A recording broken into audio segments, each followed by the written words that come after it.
Okay, so one of the things that I always do with my collection, when I make myself a DVD copy to archive and spare the tape from further use, I usually try to make myself a nice cover for a box so that I don't have piles of random discs in those white sleeves lying around.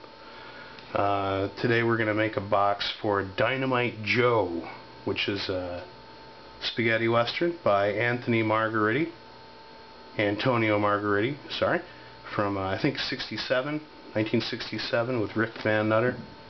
Another nice Greek tape, and just thought I'd show you the process that I go through when I go to make myself one of these covers.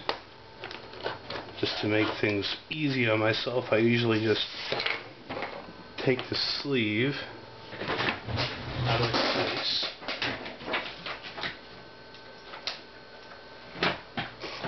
and throw it on the flatbed scanner.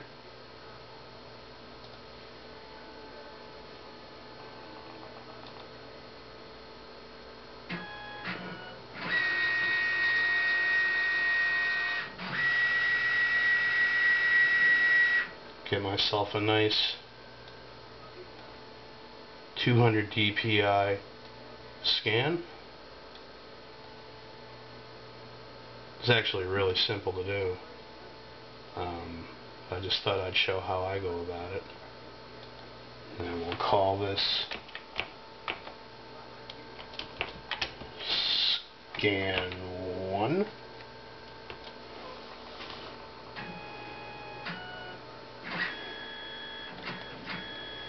Like scanning this, still look at the tape. This is pretty rare, actually. Nice widescreen transfer again. You can have my DVDs, but you're gonna have to take my Greek tapes out of my cold, dead hands. And just as a by the way, yes, I use Macintosh.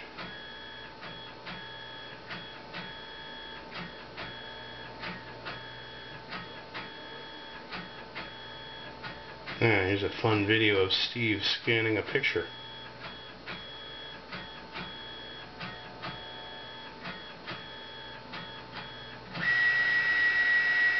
Okay. You can close the scanner application, and I'm going to use Adobe Photoshop. And this scan is now at 200 dpi, and we're just going to take a minute here and trim off the excess scanner plate areas so that when we go to print it, we're only printing the cover.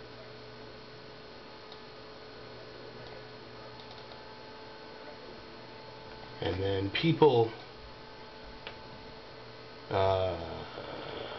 size their DVD prints differently. I always print them at 72 dpi with the vertical having a size of 10.6 inches, and notice I unchecked constrained proportions, and a horizontal size of 7.4 inches. We'll go ahead and let that resize. And I don't speak Greek or read it, so what we want to do is turn the canvas actually 180 degrees counterclockwise,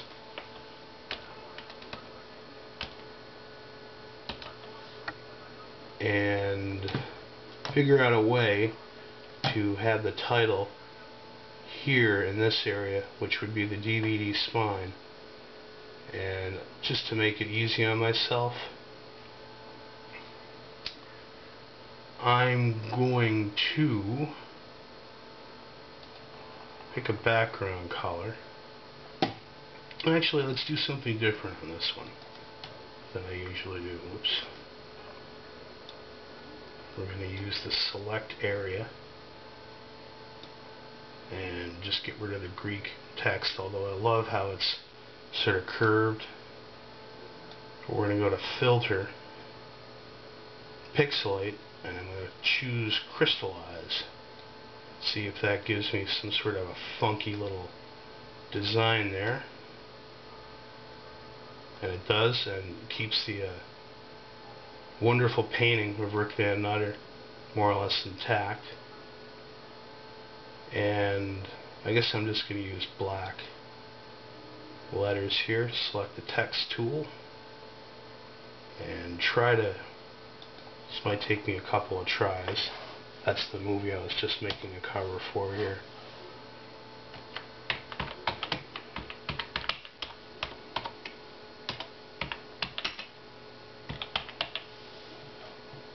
We want to try to come up with just a basic font that'll look interesting.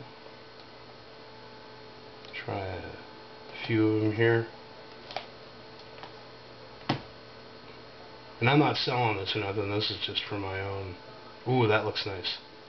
This is just for my own needs, for when I want to go and watch the film.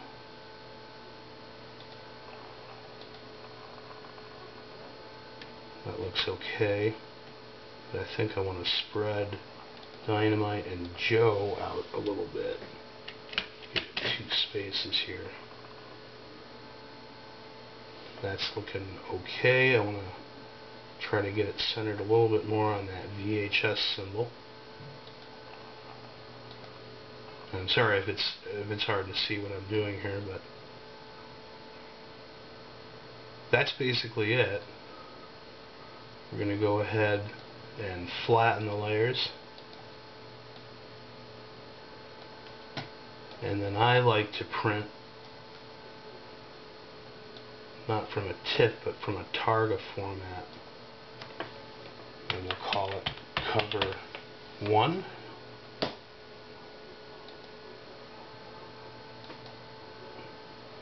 So when it goes to print, what I'll do is use a paper trimmer to cut the excess off and fit it into a standard DVD Ameri case, or Ameri case, however you want to call them. This is just some standard inkjet paper.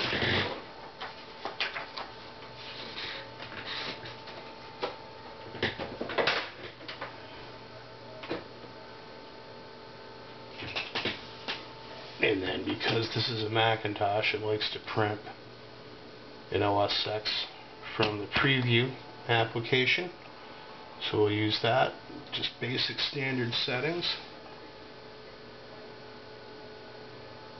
And we'll see what happens.